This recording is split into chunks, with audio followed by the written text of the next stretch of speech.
good. I think that may have fixed that.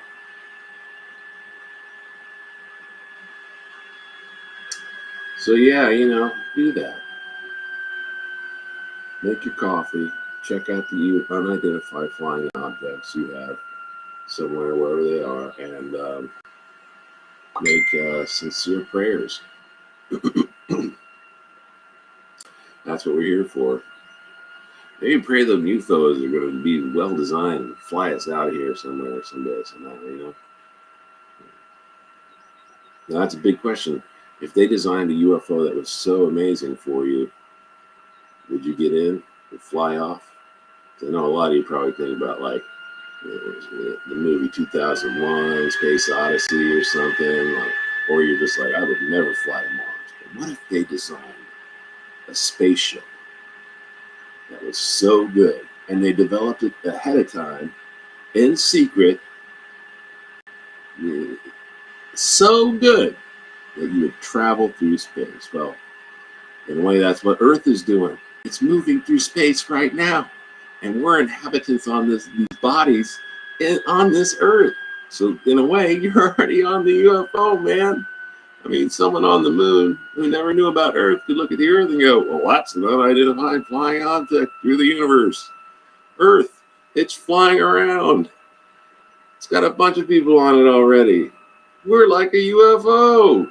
Maybe not a saucer UFO. 10,000 miles lengthwise, or flying through the air, the universe, the outer space realms. Yeah, something to think about. And then computer games, man. What are computer games? Have you ever really kind of dove into this a little bit? Why do people say stuff like, don't play games? Ooh. See, something about video games these days. You ever seen Tron? Oh, great movie. Basically a movie about a guy who designed an arcade that was so good, he created a machine within the arcade game system that he could go into the machine and play games inside of the system, but it tricked him.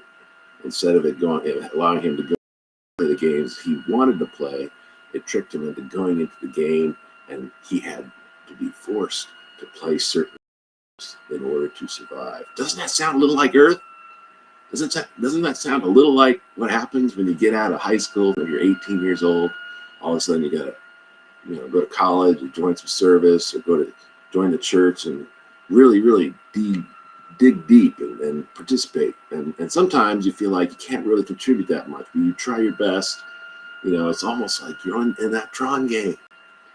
Like you like the video games a little bit, but then it pulled you in completely. And now you have to service these games. You have to play the game. You have to be the program. Ooh.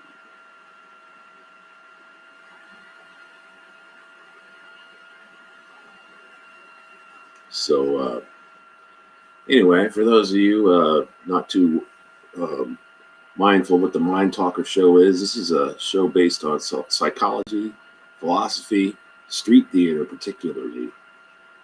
Psychology is the study of mental cognition and behaviors. So it's basically a study of what's going on upstairs and the actual behaviors that you're creating around you at all times. And usually people study psychology in order to help people who have developed into disorderly conducts that usually aren't illegal as much as mental health concerns. I'm not going to give you too many examples of that. You're probably aware of this.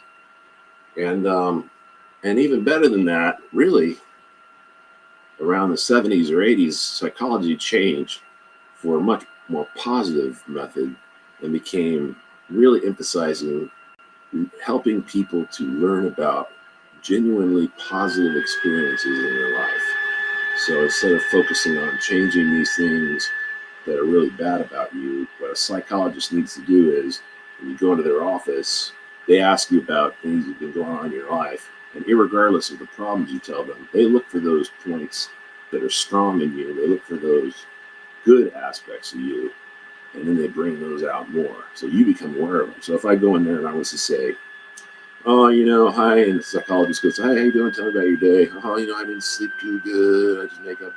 Or, I didn't eat too good in the morning, and um, but I'm a good actor. And I'll go, "Oh, wow, you're a good actor. Well, there you go. See, street theater. You could be an actor out there on the street. You could go out there and participate, do monologues, and just talk to people. Take another couple friends out there and do an act. Do two or three people go into Shakespeare, or just make up some kind of shindig on your own. Throw a rat.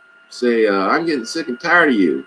I'm getting sick and tired of getting sick and tired of you. Right? Something like that. It's really good. Or you could sit at home and play on Facebook, or play your video games, or realize you're in the game. You're in the game right now. You are in the game. Like a character. Like a character we're all watching and participating with and hanging out with. And that's what we do. That's what we do. But then watch out, because every now and then someone will say, "Ooh, that is not it. You're a human being. Be yourself. Always be yourself." Just a minute.